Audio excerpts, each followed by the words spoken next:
Bismillahirrahmanirrahim. Assalamualaikum warahmatullahi wabarakatuh. Waalaikumsalam warahmatullahi wabarakatuh.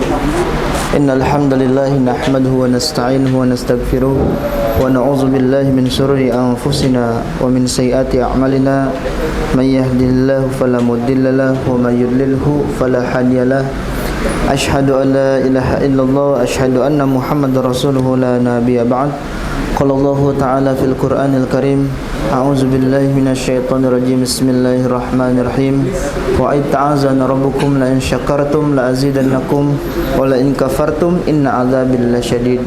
Faqala aidan rabbi shrah li sadri wa yassir li amri wahlul 'uqdatam min lisani yafqahu qawli. Shadaqallahul ayah. Hadirin yang sama-sama kita hormati, marilah sama-sama kita haturkan puji berserta rasa syukur kita kehadirat Allah Subhanahu wa taala yang telah memberikan kita beribu-ribu macam nikmatnya.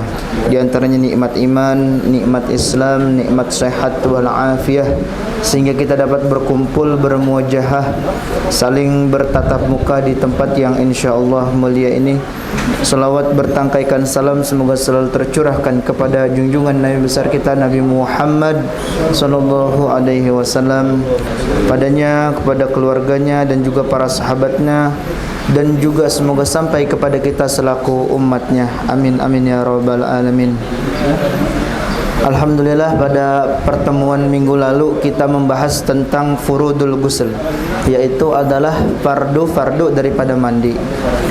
Ada beberapa tata cara yang mana memang ketika kita mandi atau wajibnya mandi, bukan mandi yang kita biasa laksanakan ketika pagi dan sore hari, tapi mandi yang wajib itu adalah mandi karena disebabkan hal-hal yang mewajibkan mandi, baik itu karena kita janabah, junub gitu, atau hal-hal yang lain yang telah kita pelajari kemarin.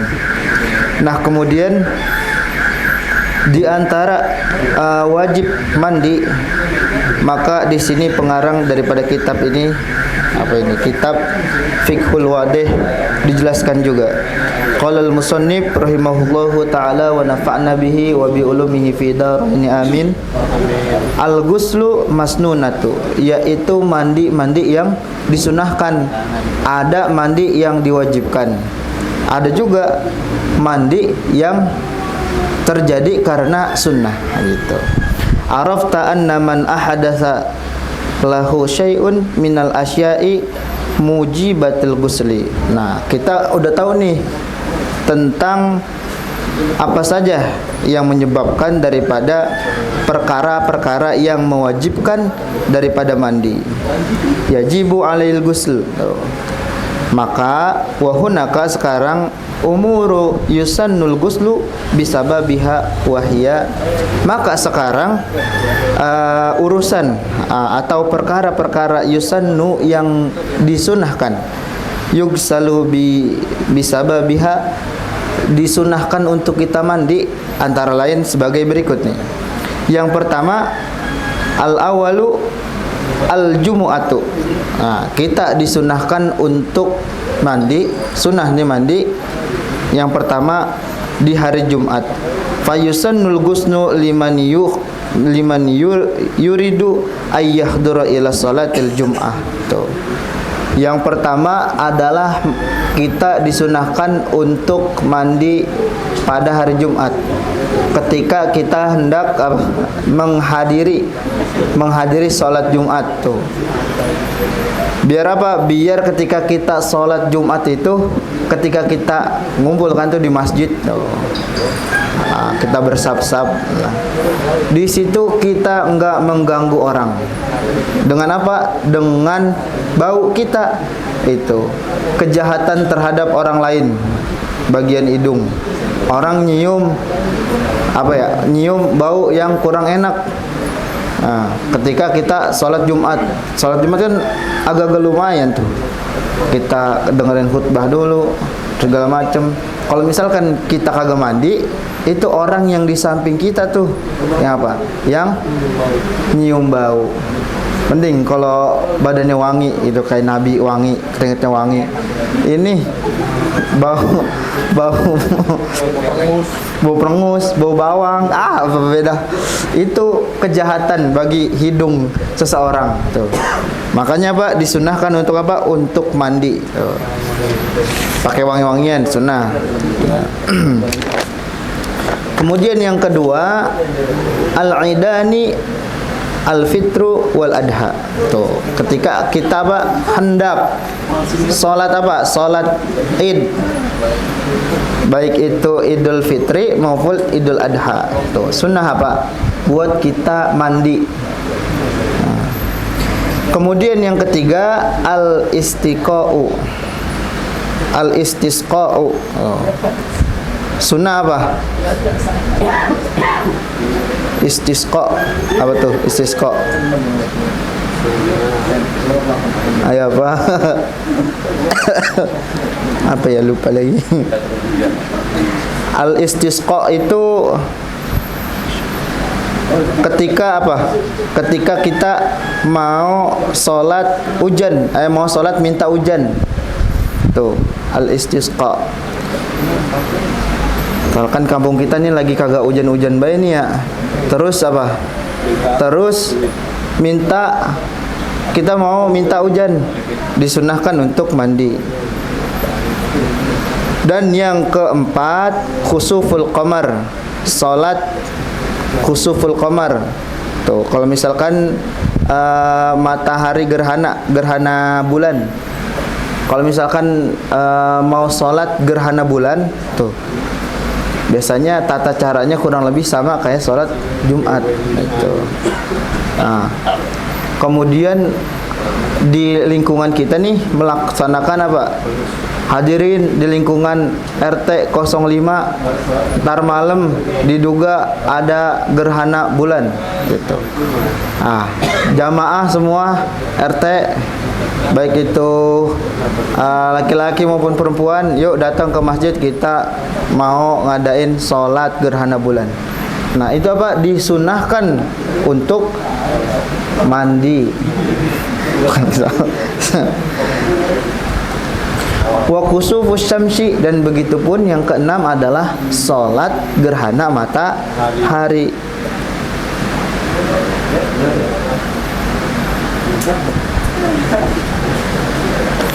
Dan yang keenam guslul mait gitu. Mandi setelah apa? Memandikan mait. Kalau mait itu kalau mait mandinya wajib. Kalau kita tuh sunnah. Al-Islamul kafir itu, kalau orang kafir masuk Islam, dia Pak wajib mandi. Al-ifqatu minal i'ma'in au jununin. Tuh, orang yang sadar daripada gila. Dia habis gila nih, tiba-tiba waras. Terus si Bento tuh misalkan, dia kan di pasar beto ya, rambutnya digimbal. Tiba-tiba pas dia kejedot tembok apa ketabrak gitu ya, tek gitu. Ternyata dia bangun-bangun langsung jadi orang bener, nggak gila lagi. Maka dia Pak disunahkan untuk mandi. Makanya konten-konten orang-orang yang suka nganuin orang gila tuh dimandiin, dibotakin, dimandiin. Tuh.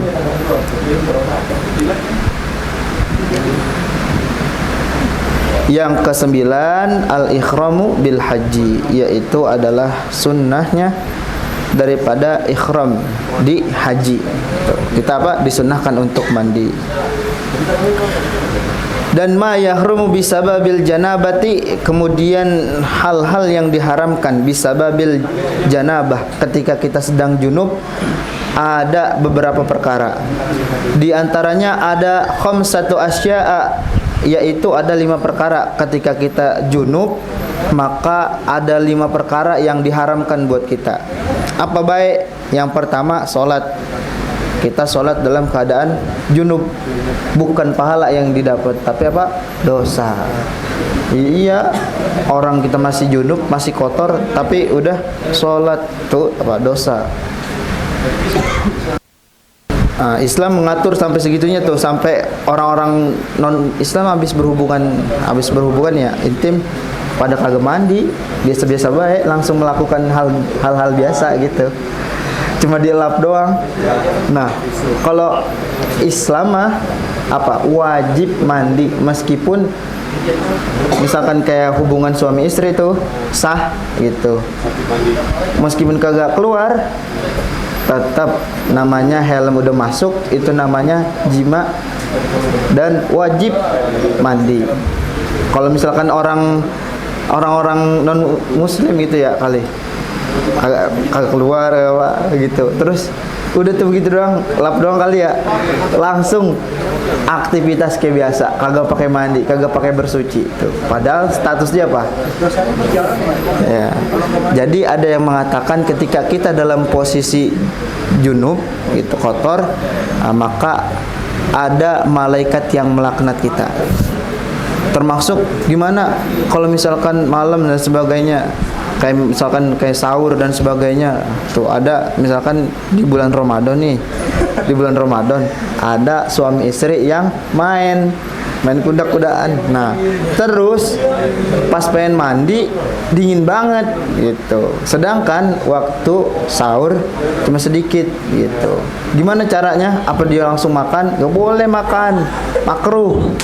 Maka dia harus minimal wudhu dulu, dia makan sahur, kemudian setelah dia makan sahur baru dia apa? Mandi buat melaksanakan sholat subuh begitu.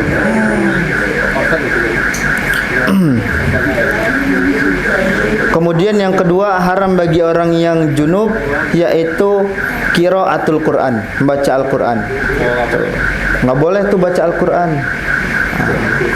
Harus apa? Adabnya harus bersuci dulu.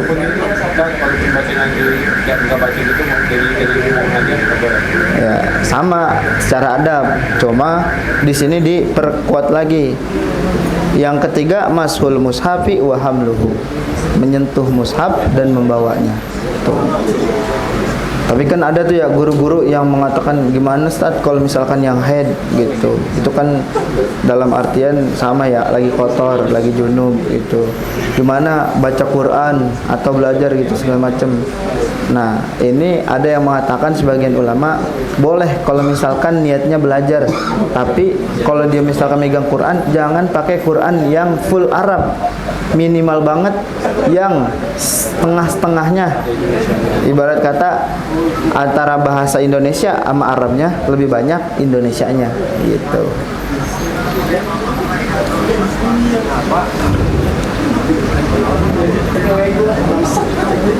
Dan kemudian tawafu bil Ka'bati, tawaf di Ka'bah nggak boleh dalam keadaan junub gitu. Adapun orang yang kayak head gitu macam itu biasanya tuh sebelum mereka dalam keadaan tawaf dan sebagainya, biasanya pada minum pil nggak tahu udah pil apa ya, pokoknya ada diceritain aneh ya. Aneh kan waktu itu nanya, Ustaz gimana kalau misalkan seorang wanita yang pergi haji gitu, kemudian di haji itu kan ada apa?